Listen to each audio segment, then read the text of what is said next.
Hello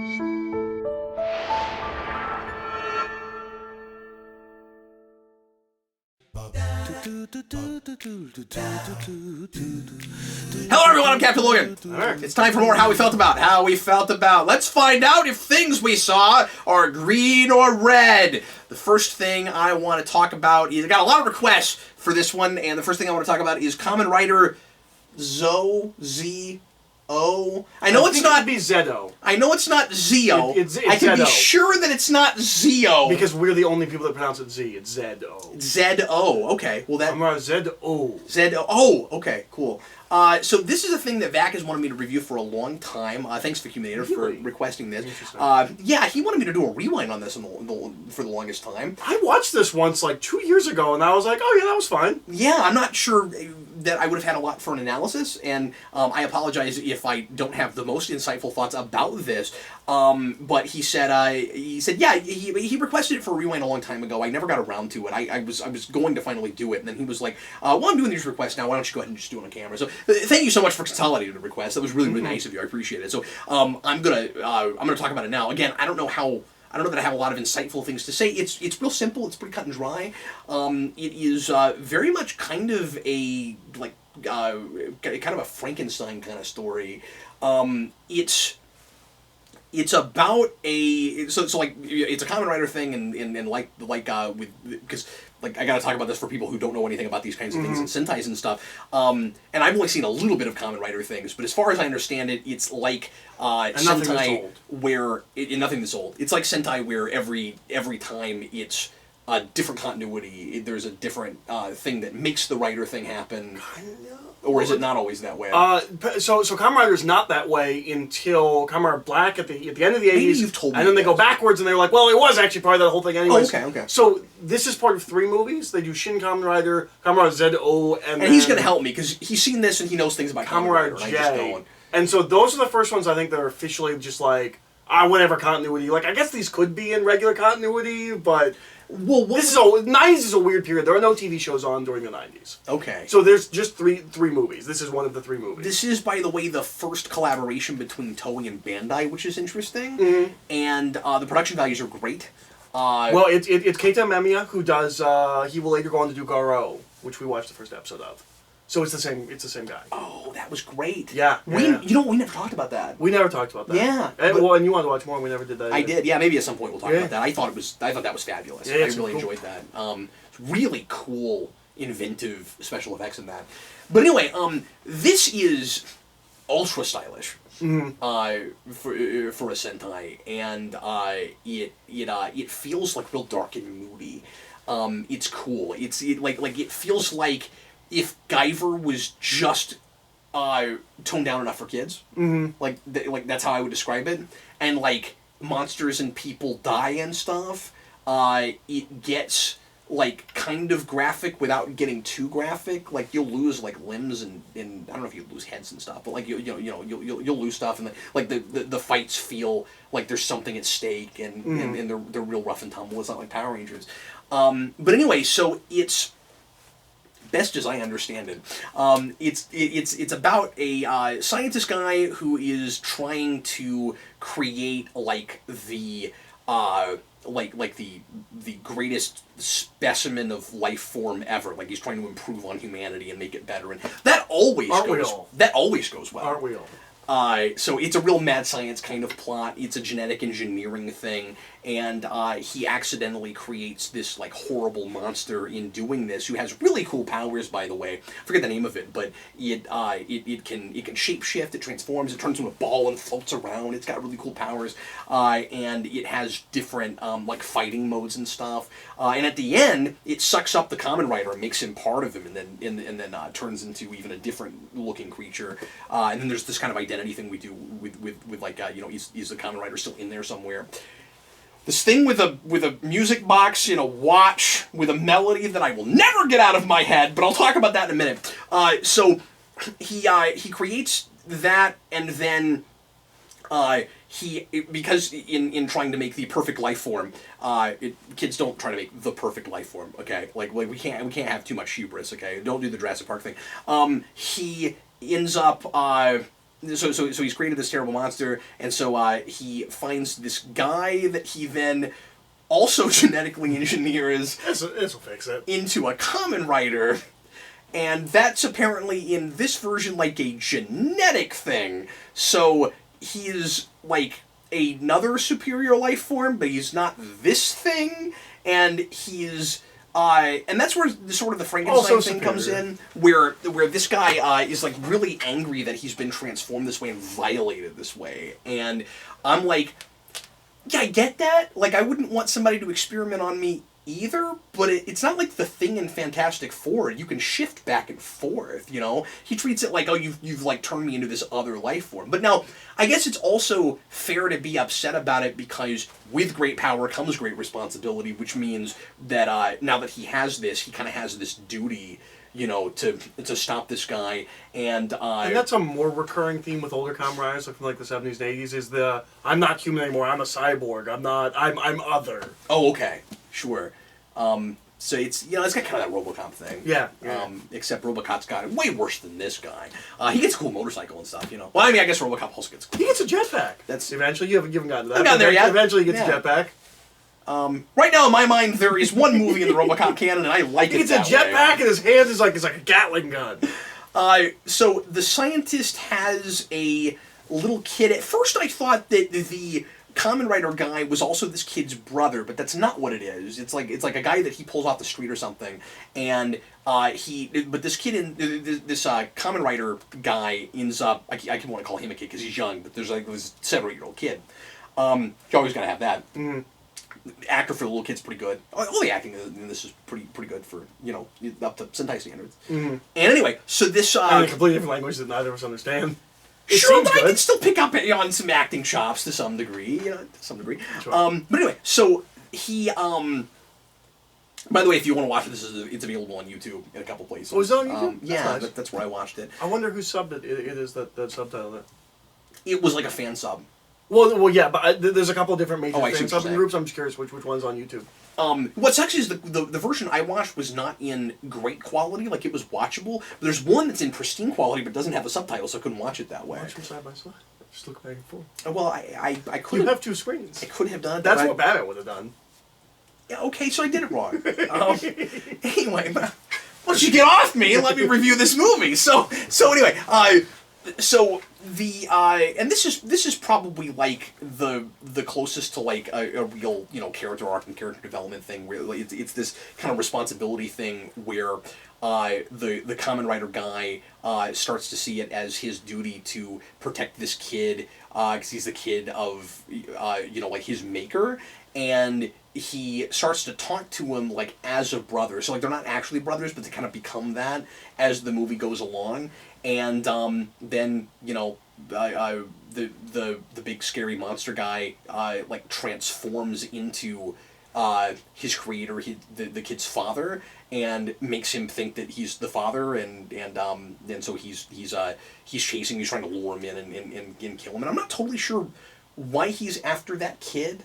I never really picked up on what that was about. If it was just like, because I want to read into it, right? I want it to be like no, you're not the true son of the scientist guy. Like it's me. I'm his best creation. I don't know if that's what it is. Like, I never picked up on that. But then at the end, they find where the cave where the monsters, the super creepy cave where the monster's been keeping the scientist guy, and the Kamen Rider fights him, and like I said, he gets sucked up into him, and there's this like stopwatch, not stopwatch, I'm sorry, like a pocket watch that that's like a music box, and it keeps playing this melody, and it's this real sad, somber melody that's supposed to like create like the pathos of the thing. It's got the Japanese weto thing to the max.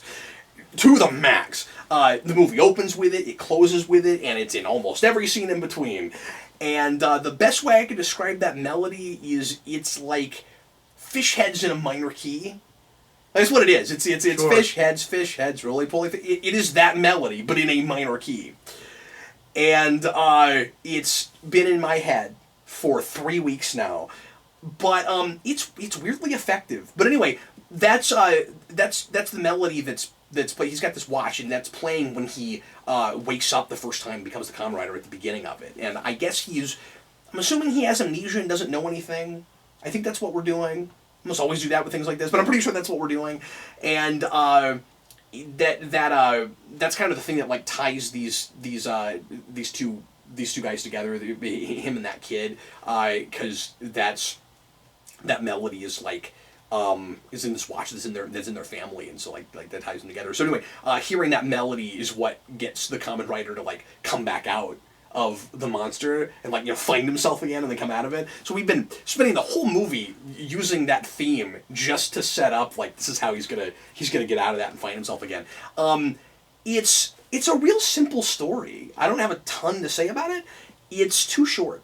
Like it's 48 minutes long. It's too short. I feel like there are germs of interesting ideas and character things that could have been fleshed out in a longer movie, and some people might think that that's silly where I'm asking for more character dimension in a Kamen Rider thing, but I saw some of Gaim and it's got more than this does, and give me 40 more minutes and we could have had that, right? Like just let me spend some time with some of these people, and it feels like a skeleton of a story.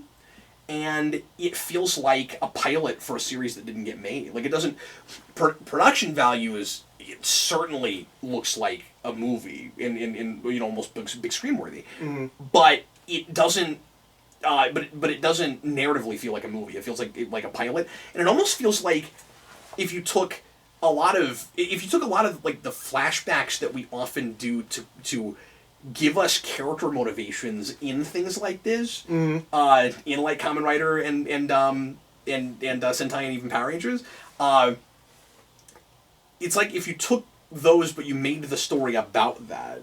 You know what I mean? This feels like just the background stuff that you'd have for a series, and at the end he gets on his motorcycle and he rides away like he's about to go on adventures, and then the kid's like, Rider! And then he's like, aha! And then he just leaves, and it's like Hi-Ho Silver and he's gone. And I would have loved to watch more of it, but it felt like the show got canceled, but it was supposed to be just a movie. It wasn't like they made a pilot.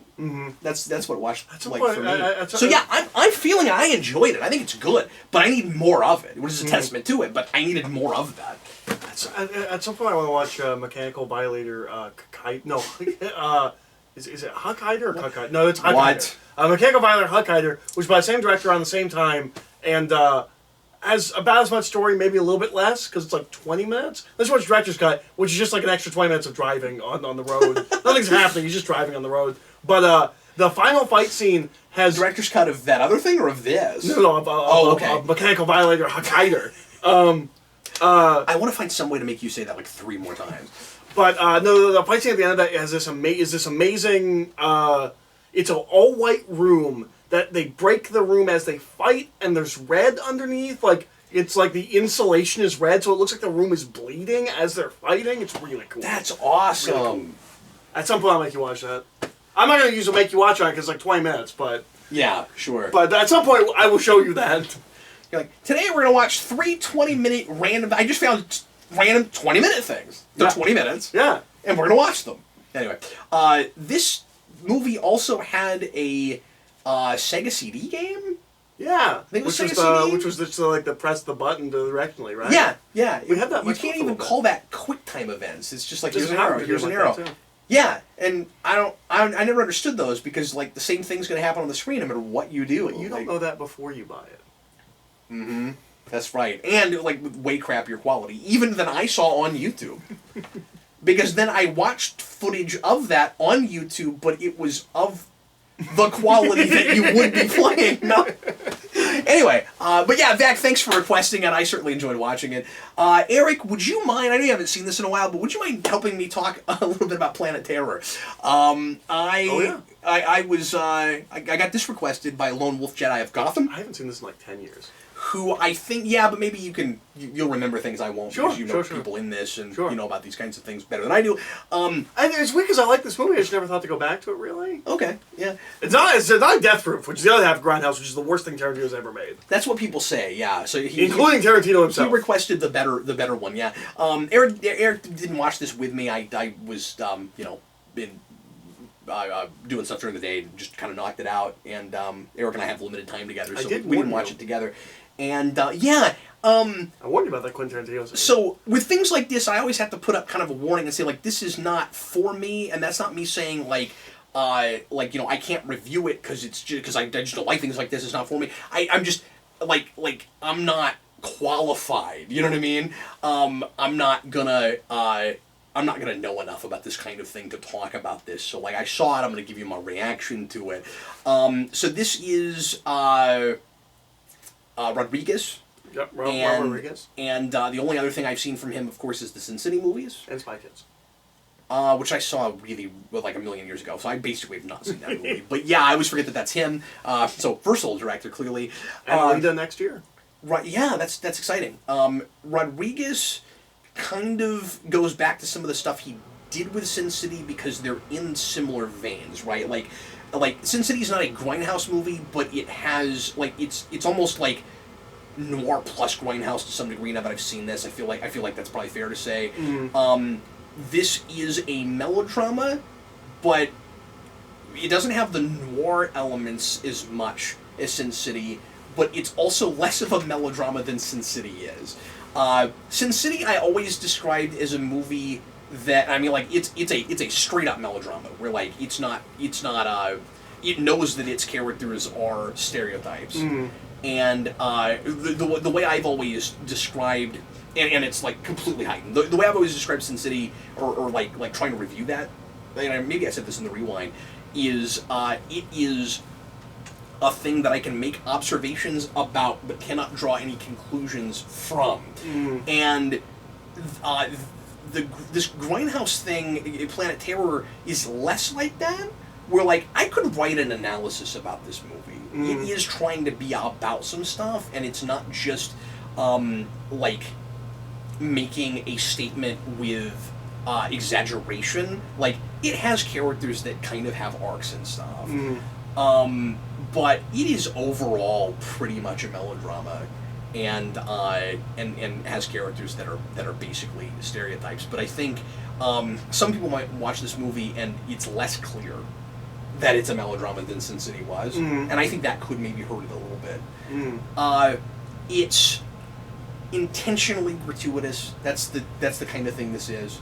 It is all about reveling in the crazy, wacky, insane violence. It's about seeing how much the audience can stand to watch some pretty, like, gross and heinous things happening. It is that kind of thing. Also some awesome things. No, there are some awesome, and that's why I don't want to call it torture porn, because like it's not exactly. No, it's that. not torture porn. It's not that. But there are some, like, really gross things where there's one scene particularly in a hospital where it's trying to see, like, how long I can stand to look at the screen, and I cave very quickly. Is it still going? I'm still not looking. You are right about Tarantino's appearance, and he's on screen for so long that I kept waiting for it. Like, I thought he just had a cameo. He's in that movie. Like, he has a role for a while.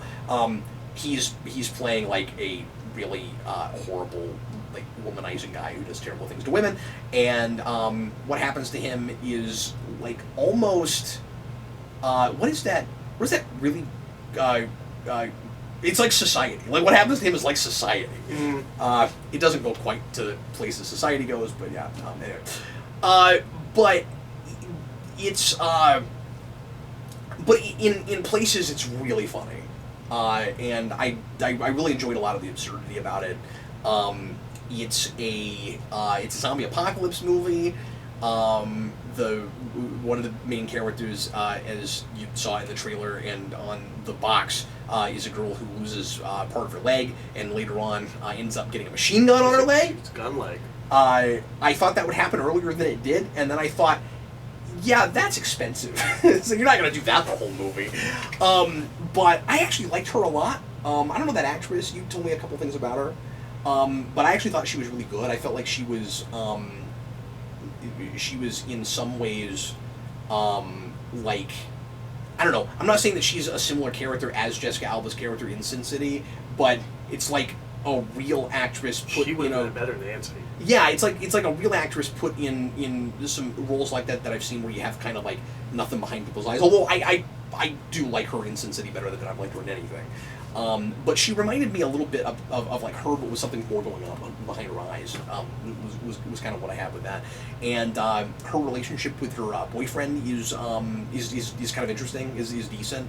And I like their rapport and their banter quite a bit. Oh man, this is a movie with the twins. Yeah.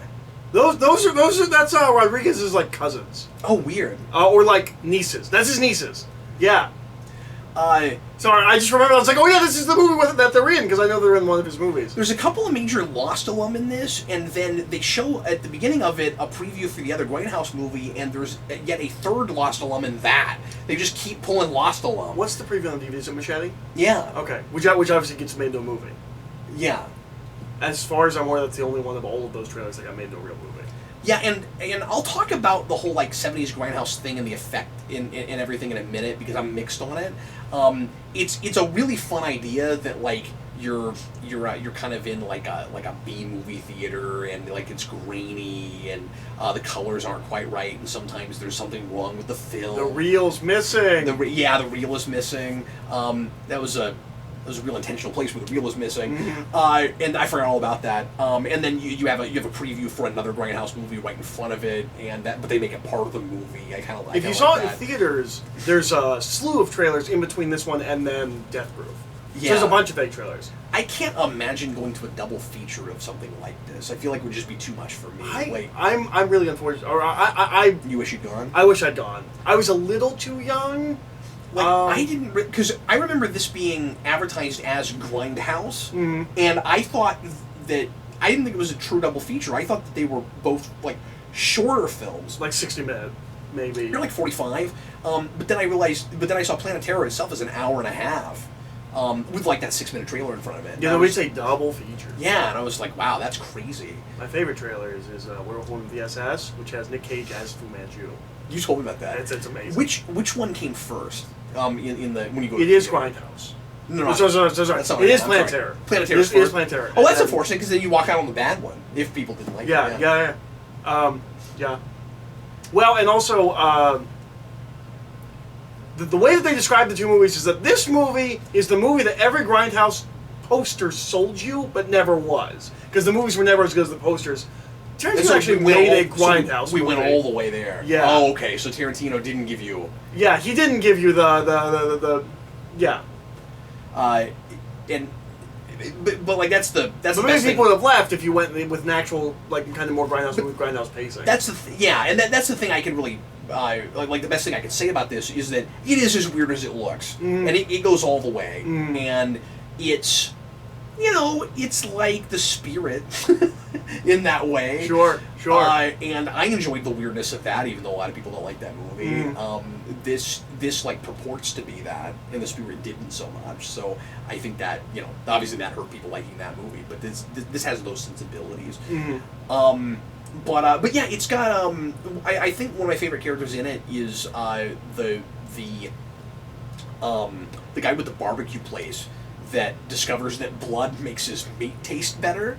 That's hilarious. And then he's trying to find all he wants is to find his perfect sauce. And there's like zombie violence, and then it gets on his meat, and then he doesn't realize that it got on his meat. And his place is gross. It's like, don't eat there. And then he tastes his meat. And he's like, oh, I finally taste the sauce. Oh, I finally got the perfect sauce. And then somebody goes, yeah, there's blood in that. And he goes, crap, that is what it is. And that's hilarious. Well, he's played by the guy who played Frank Lapidus. He's the pilot from Lost, who's in the last couple seasons. We think in Lost, the actual pilot died, but that was the guy who was supposed to actually go there. Oh, okay. And so anyway, but Lapidus is one of my favorite characters in Lost, and he's in this. He's awesome. And then the guy who played Saeed is in this movie. Oh, yes, he is. As the terrorist guy who, well, actually, he's not a terrorist guy, is he? And Lost is on during this when he comes out. Yes, that's right. So these guys are presumably up-and-coming actors that probably haven't done a ton since then. That's unfortunate. But I don't know that, but not things I've seen.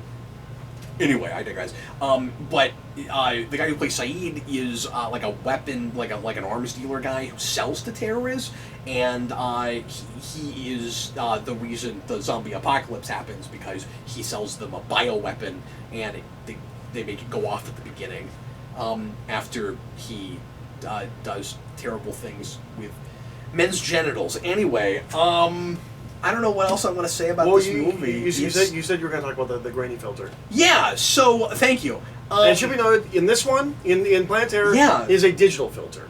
Which was clear and part of my problem with it. With Death Proof, Tarantino roughed up the actual film. I wish we'd done that with this, because it's just too obviously in effect laid on after it, and at the very least it should have been shot with less... Well, I was going to say less quality film. If it's shot digital, that's difficult. I mean, you can't do that, obviously, but, like, it's clearly shot in just, like, you know, it's too high definition. Like, I wouldn't have shot it like that. It's not flat enough. It feels fake. Yeah. And, like, the effects they're doing are good, but it's put on top of, like, real regular movie making. So, like, the way it's directed like a grindhouse thing. My other issue with it, again, I think should have washed out the colors more. I think that would help a lot. I think it's a really fun idea. And I didn't talk about how horrifying Brolin is. I should mention that. He's just absolutely terrifying. He plays Doctor, and this was the most Sin City thing in it, I thought. He plays Doctor who wants revenge on his wife for sleeping around on him, and she's somebody too.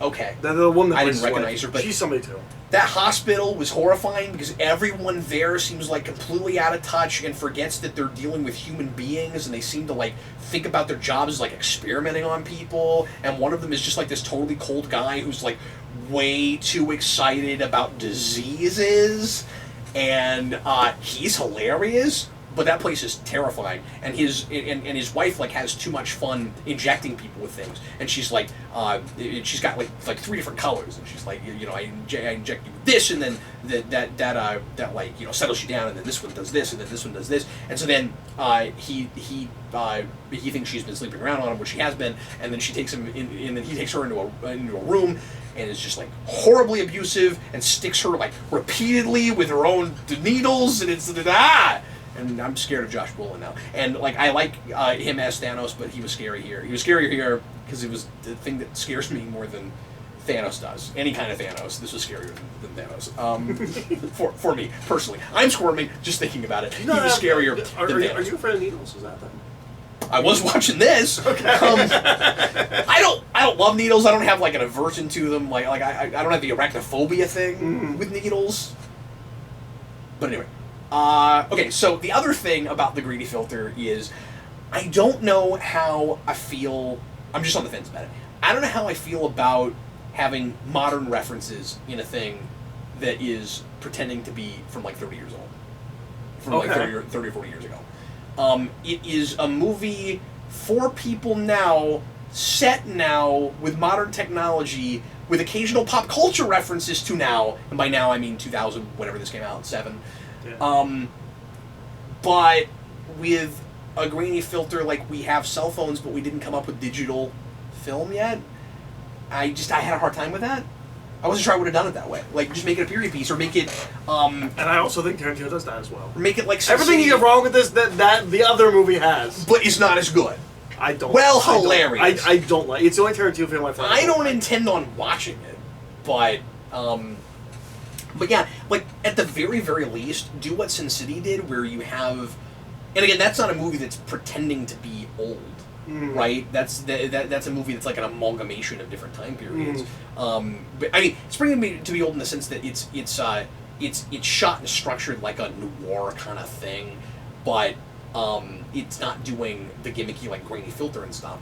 If you're gonna go that far, and if you're gonna do like the old school feature presentation thing and all that, I don't know if it should look like present day at all, because it takes me out. No, that's fair. I think that's completely fair. I don't know why they did that, and the story they told didn't have to be told like that.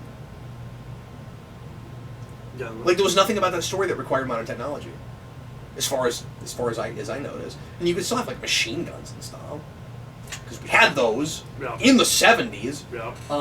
But at the very least, even if you're gonna have cell phones and stuff, I can live with that before I can live with, like, I can't remember any of them, but, like, modern pop culture references, where, like, you mention actors that were big 2 years ago. I wouldn't do that.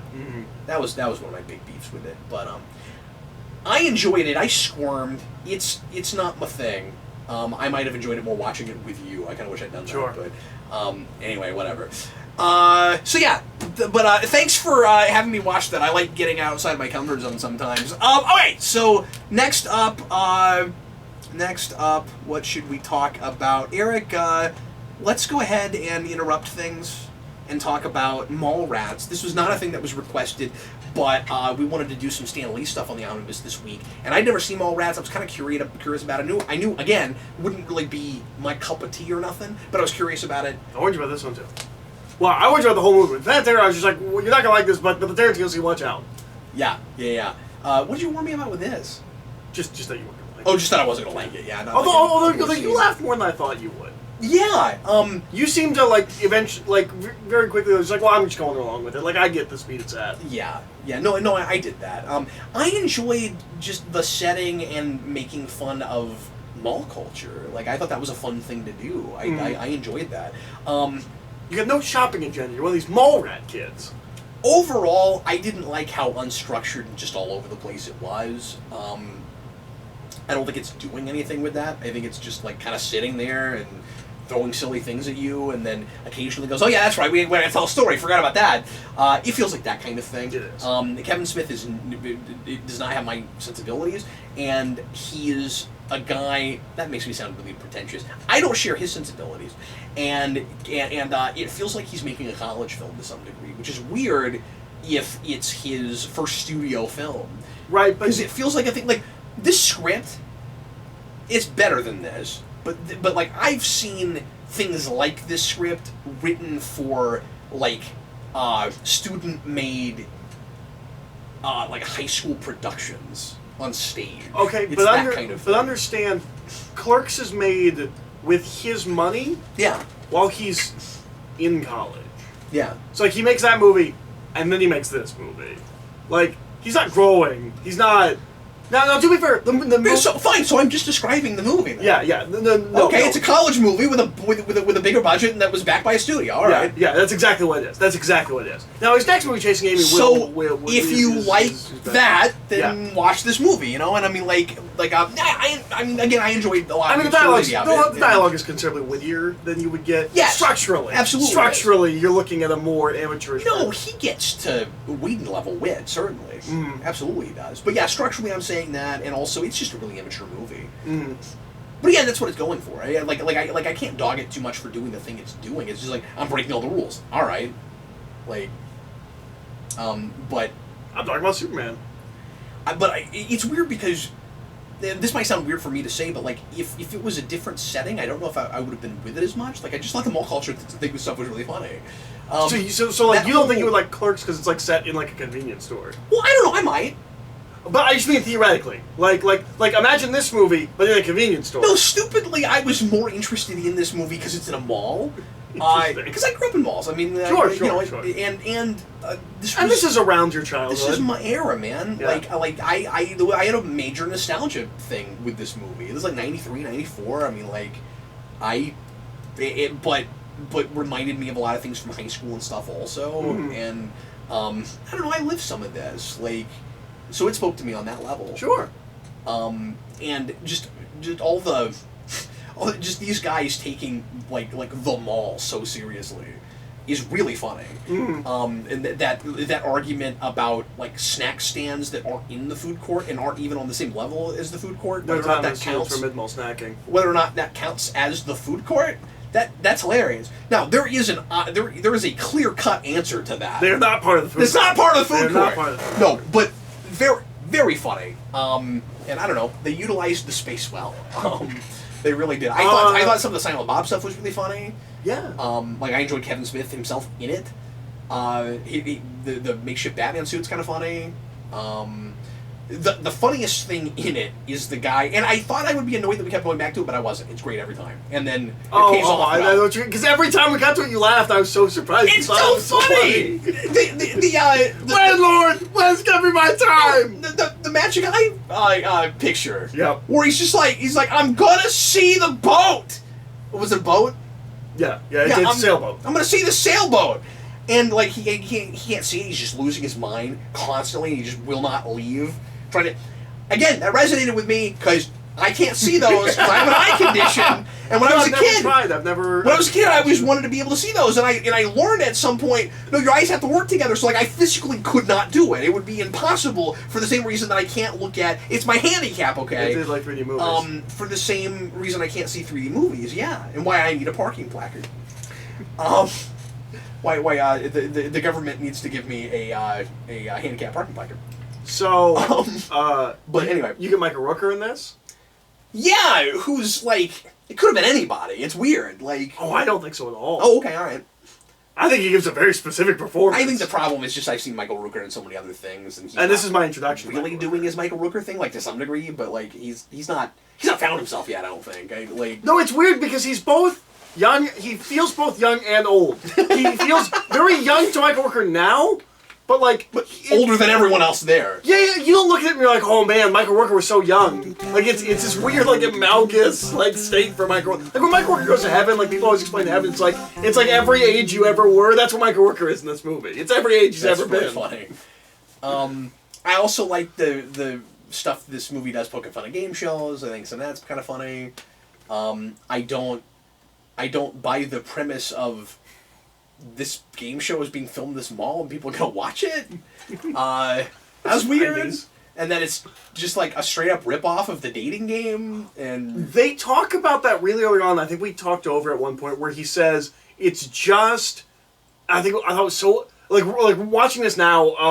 I thought it was so weird because Kevin Smith wrote it. Like who Kevin Smith is now, where he goes, it's just capitalizing on 70s nostalgia to try and capture the 90s youth market. Yeah. I was like, man, that's just your life now. That's all you do. Just move it to the 90s. It's just trying to capture 90s nostalgia with the 2018, with the 2000s youth market. That's what Kevin Smith does for a living. Yeah. Some of that, I mean, that's really sad now. But like, yeah, some of that commentary works. It's just really few and far between. Mm-hmm. In some ways, tell me if this isn't fair, but I could see someone making this criticism, and I don't know if they came out so close together that it couldn't have been influenced by this, but you know what I'm going to say? It sometimes feels like Wayne's World done less well. That's fair. I think that's fair. Okay. I was getting that from a little bit. No, I think that's fair. It's not as good as Wayne's World. But it's definitely in that vein. So I watched this a couple months ago. I rewatched this a couple months ago. Oh, weird. Okay. I've seen the movie from Mallrats. Oh, we probably should talk about Stan Lee. That's the whole reason that we brought this up. So I rewatched this a couple months ago. It's been a couple of years. I've seen this movie many times. Mm-hmm. The thing you said you can kind of quote it. I've been doing that this entire video. No, I know that. The thing I just said about the youth market. That's not me approximating. That is the exact line. That makes sense. Yeah. But it had been a couple of years since I watched it until a couple months ago when I went back. I just felt like watching Mallrats. Boy, are the women not written well in this movie. No, they're not. I didn't remember that. I went back to. I was like, oh, these women are not written well, and like. No, they're awful. They're just objects. Yep. And they're shrewd, and they're like. Yeah, I don't know why they want to be with these women. Like they're just plot devices. Yeah. And I mean, they make Mary Jane in the Raimi movies look like Agent Carter. Like they're just not good. It's not the actress' fault. Both of them are talented actors in to some degree in their own right. But they're just written really poorly. It makes sense. Carter's He's like 24. Because I actually didn't love her in the first Captain America movie as a love interest. But sure, anyway. Sure. But like, yeah. It's like a 24-year-old guy writing this. Yeah, like sure. It feels like a 24-year-old guy trying to write two distinctly different women who, you know what I mean? Like, it just... Yeah. But no, that was my biggest shock going back to this. I was like, oh, these women characters do not hold up. Yeah, I think narratively and thematically, they're the weakest link and the biggest problem with the movie because what the movie seems to be calling for is like smart, rational, more thoughtful, more responsible people. Like, it needs that to contrast these kind of bozo losers that these girls don't want to date anymore. Mm. Now, you could make the argument, well, why would like upstanding, responsible, brilliant women be dating these guys, but like, there's not. Well, Brody's charismatic. Like, there's that not at least enough of a makes sense. contrast, and the movie seems to think there is. You know what I mean? Where like, it's the opposites attract. They complement each other. And I'm not supposed to hate the girls, but I do. Yes. I don't think I'm supposed to hate them, but I do. Like, I think they're supposed to be normal, and these guys are supposed to be weird. And they don't seem normal to me. They seem like irritating stereotypes. And like you said, kind of just objects. But like, I think they're supposed to be... They should be the straight men of the piece. Yeah. Yeah, that makes sense. And I should enjoy watching them not tolerate these guys. They should be, like, rolling their eyes in, like, an endearing way. You know what I mean? Where it's like, why did we put up with you in the first place? But I think they suck as much as the guys do. Yeah. That's not what the movie's going for. So that was my big problem with that. Right. Okay, so you want to talk about Stan Lee? Yeah. Yeah, and other, like cool superhero and pop culture stuff, which is not something that's not immediately coming to my mind, but there was some fun stuff. Well, I mean, Brody's room, he's just full of... Like, he's got the Punisher, he's got all the posters. Like, we're looking at all the posters and stuff. Thanks for writing about that. The Comedy Central sign. And the Comedy Central sign's great. I want that. Sega. Yep, he's playing Sega. Which you were like, that's Super Nintendo, right? And I was like, oh my god, just pay attention. Just look at the controller. Look at the shape. Which of course I it's knew. Black. Because like 2 scenes later... They say it 3 times. They keep bringing up Sega. Yeah, Hell Hath No Fury, like Open Scorn for Sega is a line in the movie. So like, I should have known it was Sega. What's weird about it is... So I've really seen this movie a lot. So, is this 94, 95? I keep saying 93, but I think it's later than that. Yes. Okay, maybe I should look that up. The reason I ask is because they probably made up some kind of... They might have made up some kind of generic game. I almost want to show... when I ask Aaron about it, because I'm sure he knows. But Aaron, the guy that does Superhero Replay with me. But... that game is either a generic thing they made up for this, the hockey game? Yeah, or it's actually a Sega Saturn thing, because there's no way... I mean, that's not a 16-bit game. Like, it looks like a 32-bit game. So, if this came out too early, there's no way they could be playing that. When does the Saturn come out? And 95. And or 94, 95... I'm pretty sure 95. Well, like, if this comes out in 94, it would be weird... Or, sorry, if the Saturn drops in 94, it would almost be weird if he was playing a Saturn. I know. It would be. That's what I'm saying. And I can't tell just by looking at... I sound like a total nerd right now. I can't tell just looking at the controller, because the controllers are too similar, and we don't get up close enough. But this movie is made for people like that. Yes, it is. Absolutely. But that was the thing I kept trying to figure out. I was like, because they don't show us the system. So I'm like, is he playing? Is it a Saturn? Is it a Genesis? I wasn't sure. But anyway, Stan Lee. And pop culture and 95. This is very famously has it. Well, then that probably is a. You're probably right. Roger Ebert gave this a 1.5 out of 4. Yes, he did. And he apologized to Kevin Smith after Clerks. Did he really? Well, because he walks out of Clerks and chooses not to review it, and then sees it later and apologizes. Was like, I was wrong. Which, to be fair, Clerks has a monotonous opening. He walked out of it? Yeah, he walked out of it. He doesn't walk out much. Well, it was like a real indie film. And then like he sees it. Yeah, but I think he walks out in the festival. Oh. And then sees it in the theater. Okay. Because he doesn't walk out of the theater very much. No, and to be fair, like, being in Clerks is really It's like slow. famously Siskel did it like once or twice. And I can't remember which one of them it was, but I think it was Siskel. I think up to some date, or maybe entirely, I think the only thing he walked out on was oh man, what is that movie? I can't think of it. Kevin Spade and what's his face? The Chris Farley. It was a Chris Farley movie. Black Sheep? I think it was Black Sheep. That's absurd. Yeah. They reviewed Freddy Got Fingered. That's absurd. I think that was, I can't remember. Or Tommy Boy. Maybe it was Tommy Boy. Maybe it was Tommy Boy you walked out on. That's insane. Anyway. Tommy Boy's directed by the same director as Wayne's World.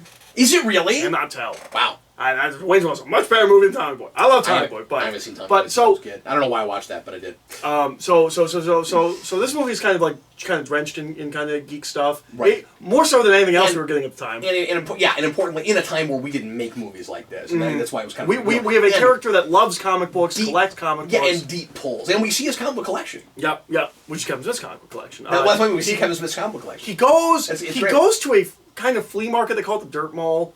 He goes to the Lesser Mall, and yells at someone for not having boards in their bags. You should have boards in these. Like, it's real specific. Wait, that's in there? Oh yeah. Oh, I didn't notice that. That's awesome. Yeah, he picks up comics that are in bags and goes. He says like you should have boards in these, you heathens, or something like that. I'm gonna be crazy and watch this again at some point, probably just because of references. Sure. And there were a lot, and very famously, this is where the Superman conversation happens. That Kevin Smith claims.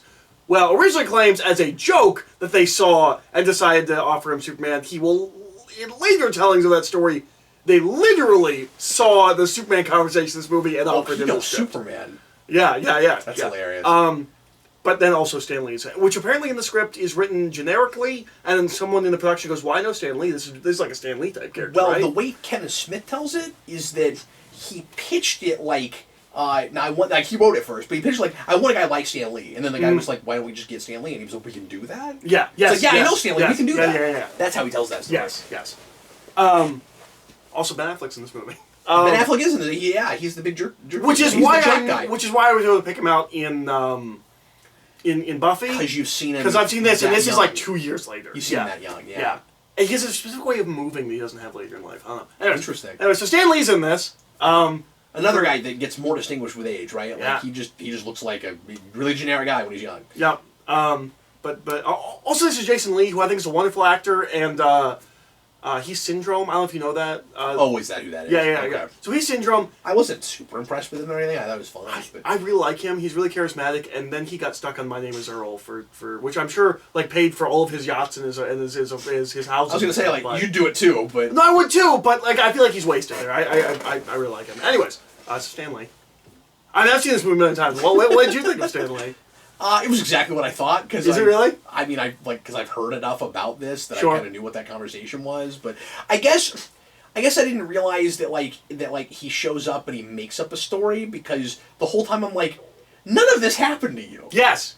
You know, because he's talking about like this girl. It would have been like well after he married his wife. I'm like, none of this happened to you. And then then it's kind of a reveal right after that. They're like, oh, he just made up a story. And yeah. I also think it's weird that he claims that him and Mick Jagger have a competition about who sleeps with more women. That was really funny. It's just so weird. Yeah, I don't know what that's about. But yeah, the Pumpkin Bomb thing's really funny, and that's my favorite line that he has, maybe ever. It's might be my favorite thing he's ever said in his entire life. That's not true. I like the setup for it, because it's like way earlier in the movie, he's signing and they can't get into the comic shop. He's like, why can't I get my books? Yeah. It's like, Stanley's signing today. There's that guy who's bald who's just got Stan written on his head. Oh, yeah! That's hilarious. And one of the characters in that scene, or one of the actors in that scene, there's a couple of, there's two guys in that scene, they're Kevin Smith's friends, but one of them will later go on to draw Cacophony and the Widening Gyre. Oh, okay. Yeah, the guy in the you probably don't remember, but the guy in the hockey jersey who's like, he's like, you tell him, Steve Dave, he draws comics with Kevin Smith later. But yeah, like, because I knew Stan Lee was in this, obviously I didn't have this, but I could imagine like you go see this movie and you wouldn't expect he actually shows up, you know, and then like at the end he did something shows up. Well, I like how much time there is before. But if they mention him, like if you go to see this in 1994.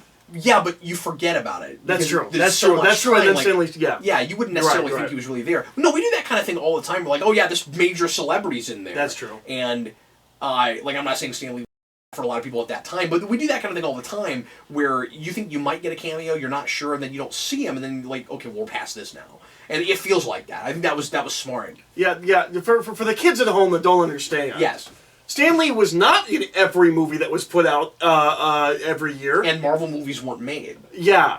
So, like, it's not an obvious thing to have Stan Lee in this movie. And like he runs down the list, like, you made the Hulks, the X-Men, Fantastic Four, that's the... Yeah, like, at the time, he needed to tell people that. Yes. You would not have known that. Or, like, normal people wouldn't have known that. Yeah, and they wouldn't know that one guy made up most of the Marvel characters. Like Stanley's a personality, but he's not. If you only say what he is now, Spider-Man, you'll think, oh, that's the guy that made Spider-Man. Like you have to realize he's the founder of the company, and he made up a lot of those characters. Yeah. And like 80% of the major things you've heard of, especially in 1995, he co-created. Yep. Except for all the things Claremont created. Yes, exactly. Yeah. But I'm sure there were a bunch of nerdy Marvel fans at the time that didn't actually really know anything that thought he made Wolverine. You can't tell me that there weren't those people. I'm sure. Oh, you made Wolverine? Yeah, no, I didn't do that. That was Claremont. Well, he didn't know who Wolverine was for a good long while. Yeah, and then every time he brings it up later, he's always like, "Oh yeah, that was the thing Claremont did. Yeah, he did a great job with that." Or no, Claremont didn't make up Wolverine. Who made up Wolverine? Len Wein. That's right. Yeah. That is a thing he knows later in interviews, because I have seen him in interviews mention that. And he's like, "Oh yeah, Wolverine," but he just knows Wolverine's popular. That's all he knows. Yeah, he didn't read this book. So very, very famously, he sees the Pride of the X-Men TV pilot. Have you ever watched that, the Pride of the X-Men TV? Yes, pilot? I have. Unfortunately. Okay. So he sees that. Shouldn't have done that. He sees that, and he's like, okay. I'm sure he watches that because he voices in it, because he's the narrator. I think they're just showing him concept art. It might even be for the arcade game. This is a Marvel the Untold Story, and he looks at it and he's like, you remember that, right? Yeah. He's the voiceover guy. Yeah. And Wolverine has the weirdest voice. He's got this Australian accent. Yeah. It's because Pyro is Australian and he calls him a dingo.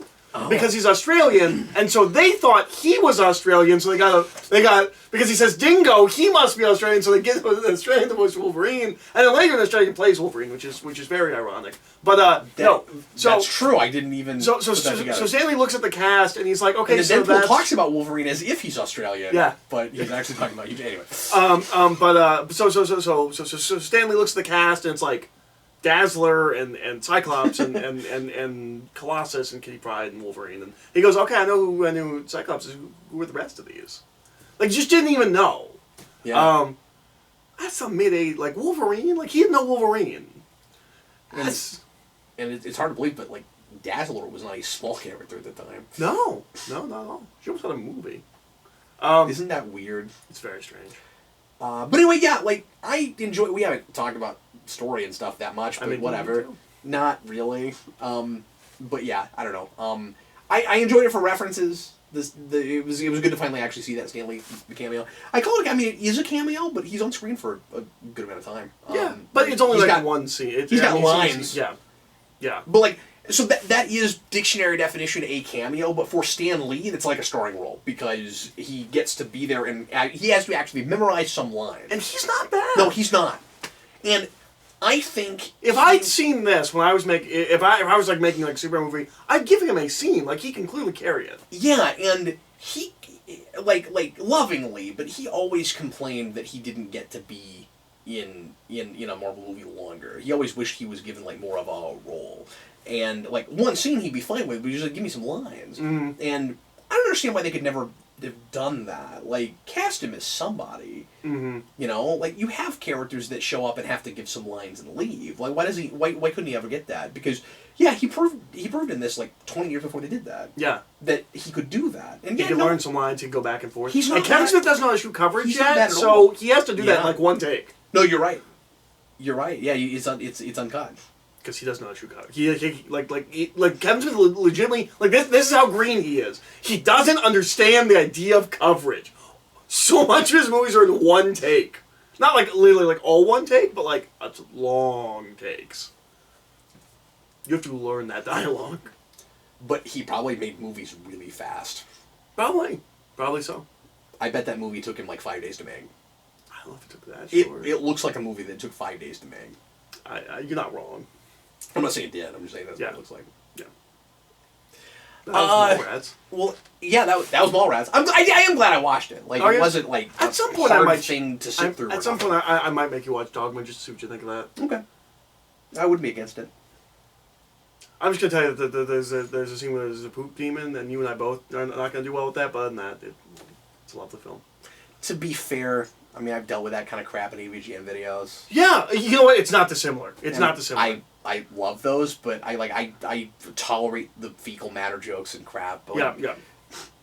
That was redundant, by the way. Yeah, I caught that as well. Anyway, so Eric, so should I ever bother with Clerks? Is that like not a thing I should bother with? I love Clerks. Yeah, but that's not what I was asking. I don't know. Like. Sure.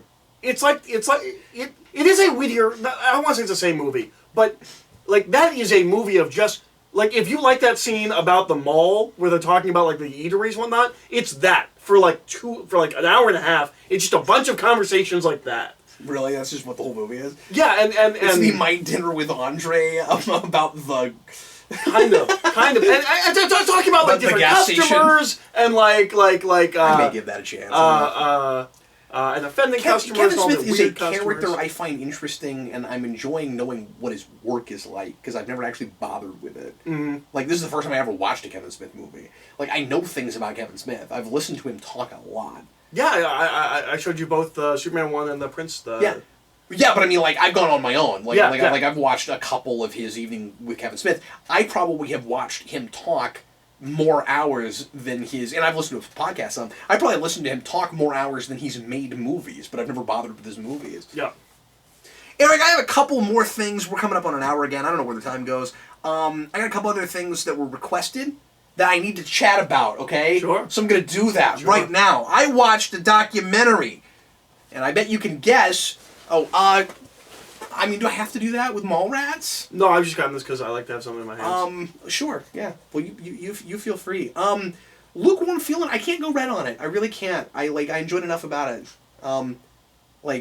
It's meandering, and I don't love, the story on the whole. But I also walked in expecting to have no story at all. Like, that was where my standards were. You know really? I mean? Where I was like, this isn't going to be a movie about, people who, go through a character arc. And I almost think it would have been better if it didn't, because that stuff felt obligatory. But Clerks is almost no story. I guess there is a character arc in Clerks for Don. I mean, I can take things on their own terms. They don't have to be 3-act structure, rigid,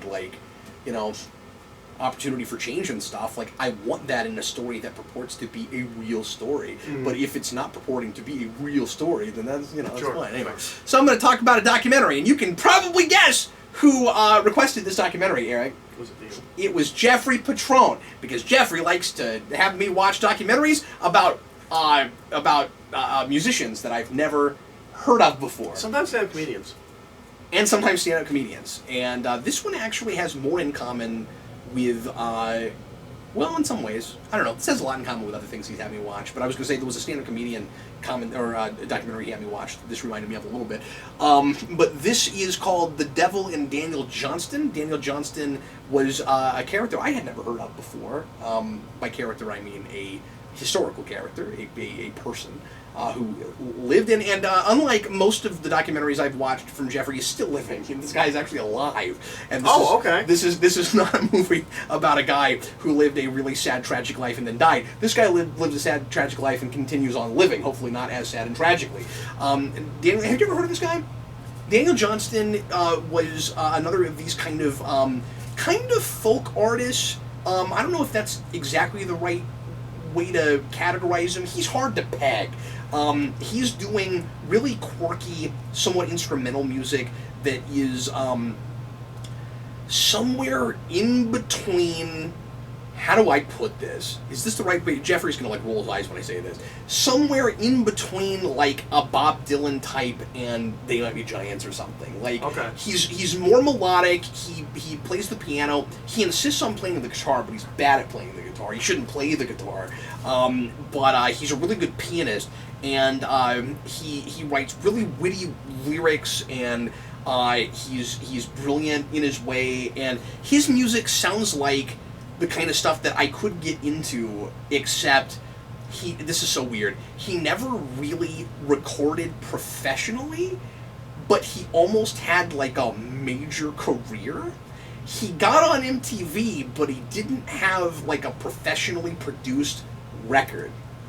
He just kind of pushed himself on MTV. There was almost an open casting call sort of thing, where there's just a lot of musicians in this place, and he went there, and he really wanted to be famous, and he had a demo thing, but he never really recorded professionally. But this demo was circulating, and people in the industry were interested in it, and this is how you can tell things are so different from now, because this would never happen now.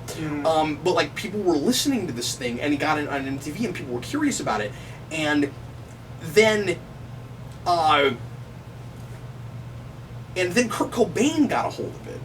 Wow. And Kurt Cobain kept showing up on TV wearing the T-shirt from his first album, and I can't, hello something, hi there, I can't remember what it's called. Anyway, but he kept I think it's Hi, How Are You, I think was the name of it. And I watched this a couple weeks ago. And Kurt Cobain kept wearing this shirt just everywhere, constantly. It was like this brilliant publicity for this guy. I don't know, nobody knew if he just liked the shirt or if he listened to the music and liked Daniel Johnston. Nobody knew. He just kept wearing this shirt. And it built him a following. While this is going on, Daniel Johnston has this major mental condition where he sees the devil in everything. He's raised in a really conservative Christian family, and his mother kind of, and like knowing what you know watching the documentary, it's difficult not to throw her under the bus a little bit, because it really feels like some of this manifested because of the things she was constantly saying to him, not really understanding him and not liking that he spent all of his time in his room composing music and making art and being generally, in her view, unproductive and doing things that she saw as kind of anti-Christian. And it didn't, as you might expect, produce a guy who rebelled against his parents' religion. He went too far the other way. And he thought like the world was out to get him and like the devil was out to get him. And when he and later on he got on medication, but when he wasn't on his medicine, he would just like freak out and get really paranoid. And sometimes it affected his concerts, where he would just like preach at people like nonsensically and incoherently for like a long time between songs and stuff. And he would like just get on a bus or something and just leave and go random places and nobody could find him. And he did all kinds of really weird things. He got almost super famous despite himself. He was in a mental institution while two major record companies were trying to sign him. In the mental institution! He's doing nothing! He's not recording, he's not putting things out there. Like, he's being courted by these places. One was Elektra, I forget what the other one was. It's places you've heard of. And he was... A lot of people thought he was going to be like the next real big thing. And one of the record companies he wouldn't sign with because he thought that they were of the devil. And then the other one he signed with. And when he finally... And like, everybody was really super patient with him. It seemed like it was not a deal breaker. That he had this mental condition and that he was constantly in this, or not constantly, but that like he kept going in an institution. And when he gets out, maybe he was still in there when he signed with one of the labels. But when he finally signed, his record only sold like 5,000 copies. Oh. And like these guys were fighting over him. And it did not pan out ultimately. I think it took too long. So I mean, I guess that must have been a professionally made record. But you hear people in the documentary talk about how like they wish they could listen to his music more, but he didn't like record enough of it, like well. I'm curious about it. I kind of want to listen to more of it because his lyric writing is fascinating, and he was a real musician. But and like wrote really melodically. What's interesting is he didn't have a good voice and he couldn't play guitar. And he did these shows where, like, some of his shows he played to, like, 10,000 people. Mm-hmm. Like, he got big enough that he played these big shows, and relatively big shows. And, I say 10,000, it seemed like there was one where he played a lot of people. Maybe it wasn't that many, I can't remember. But he was, like, it was one of those, like unusual moments where the raw artistry of it seemed to transcend natural ability to perform. Mm. Where, like, his voice wasn't good. Mm. He sounds awful. But people didn't care. He was, like, entranced. It was fascinating. And I'm listening to him going, I don't think he's any good, but I would go see this show. You know, like as a performer anyway. Just really fascinating guy, and had all these like stranger than fiction sorts of stories. I mean, in the documentary, he doesn't actually go on camera much for the documentary. He's there. He's at that time he's still living with his parents. That's what's really interesting is like he kind of never grows up and never really leaves home. Like he tries to, and he's gone for a little bit here and there, but like he's got this mental condition, so there's not a lot he can do. Oh, and I didn't tell you about this. When he first starts getting potentially really popular, when he's got when he's on MTV and stuff, he's working at McDonald's, and like people trying to sign him and get him to book shows and stuff are calling up the McDonald's because he doesn't have a phone in his house. It's really interesting. And then there's like his dad was a pilot and had a plane, and he played a show and it went really well, and then they decided to go fly the airplane, and then he wasn't on his medication, but nobody realized it, so he tried to crash the airplane, and they crashed it and they survived. Like there was a plane crash.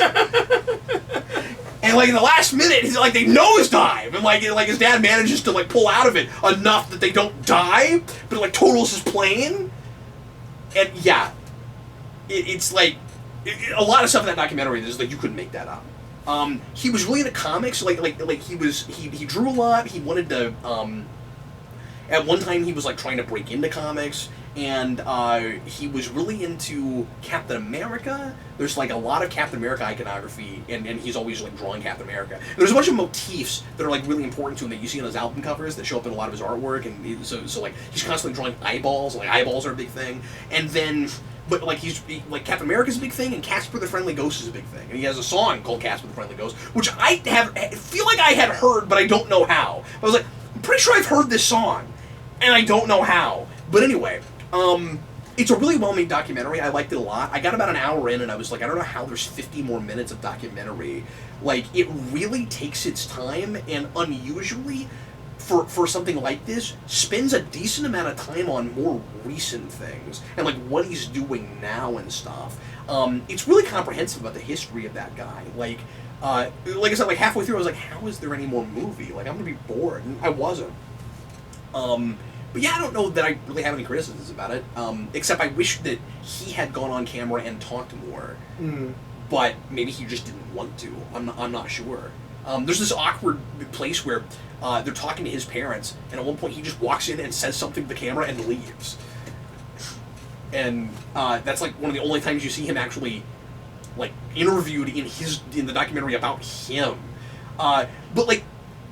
Now that I'm thinking about this, like I'm gonna do my reading too far into analysis thing, but I guess the way the documentary is made is really indicative of his life, where like these people really interested in making this documentary with almost no help from him. Like he's not really doing much of anything. He's like, oh yeah, they're making a documentary about me, and like that's like his. I almost can't even say career. He's fascinating. But anyway, but yeah, so thanks to Jeffrey for having me watch that, because I liked it a lot. I thought it was absolutely fascinating. Interesting. And one of those really good snapshots of music in that time, and what was going on around it. But anyway, I'm really glad I watched that. And it is on Amazon Prime, so people can just go watch that if they have Amazon Prime, and I recommend that a lot. Okay. I'm going to talk about one more thing. This is going to be a difficult thing for me to talk about because I feel like I need another watch. I'm not at all, and I don't mean to like constantly say this with requests, but this one in particular, where I'm almost like apologizing for not really being like prepared. I need another watch or two on this. This is a thing that I don't feel remotely qualified to talk about.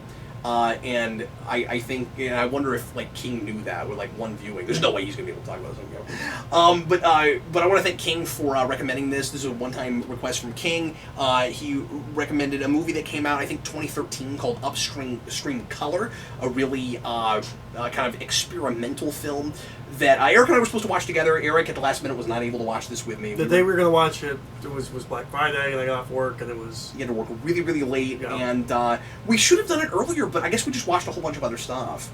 Not a whole bunch, but like there was just other days, and we had to go to the theater and things and stuff. But anyway, so we had promised King we would watch this together. That did not end up happening, but I had put him off for a few weeks, so I didn't want to do that again. So anyway, but maybe at some point Eric will want to watch this. It's very interesting. I would love to know your read on it. I'm not sure exactly how I feel about it.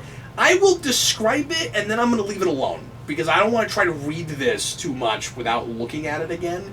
this is one of those things I feel like if I started writing about, maybe I would have more of a read on it. But Upstream Color is a movie about like the power of suggestion and persuasion and stuff. It's about these people who end up with what I can only describe as kind of like SETI eels from Wrath of Khan that go that are put in their brains, and then like they ingest them. So it's like the way 09 did it as opposed to the way Wrath of Khan did it.